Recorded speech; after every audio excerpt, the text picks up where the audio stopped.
Hello বন্ধুরা, কেমন আছো সবাই? আশা করছি সবাই খুব ভালো আছো। আমি পূরবী। এখন যারা তোমরা আমার ভিডিও দেখছো, তোমাদের সকলকে স্বাগত জানাই। বন্ধুরা, আজকে তোমাদের সাথে শোলা কচুর খুবই টেস্টি একটি রেসিপি শেয়ার করব।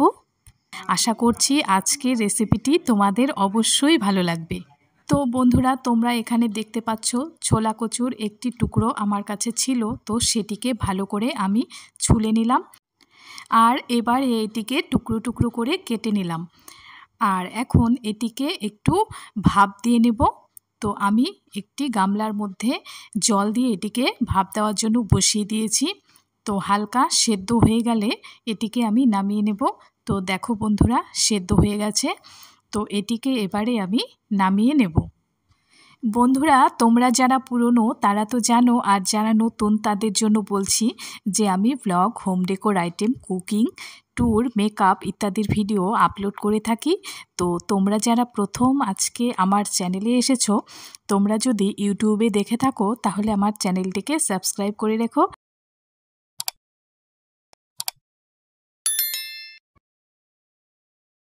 বন্ধুরা, এখানে দেখতে পেলে যে আমি একটি কড়াই বসিয়ে দিয়েছি।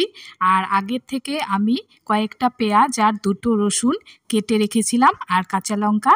তো এগুলো কড়াইতে তেল দিয়ে আমি হালকা ভাজা ভাজা করে নিচ্ছি।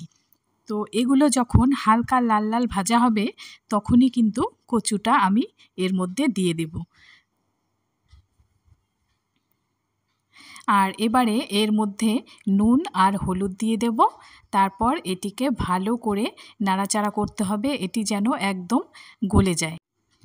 এই রান্নাটা খুবই সহজেই হয়ে যায়, কিন্তু খুবই টেস্টি হয়।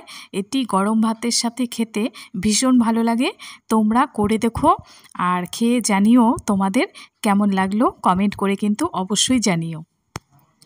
বন্ধুরা, তোমরা যদি ইচ্ছে করো তাহলে এই কচুটিকে সেদ্ধ করার পর বেটেও নিতে পারো, অথবা মিক্সিতেও হালকা পেস্ট করে নিতে পারো। তো বন্ধুরা, এটিকে ভালো করে ভাজা ভাজা করার পর যখন লাল লাল হয়ে যাবে তখন এটিকে নামিয়ে নিতে হবে। তো আমার হয়ে গেছে এটিকে আমি নামিয়ে নিচ্ছি। তো বন্ধুরা, কেমন লাগলো আজকের রেসিপিটি? যদি ভালো লেগে থাকে সুন্দর করে একটি কমেন্ট করতে কিন্তু ভুলো না। তো আবারও দেখা হচ্ছে অবশ্যই নতুন কোনো ভিডিওতে। তোমরা সবাই ভালো থেকো। আজকের মতো টাটা।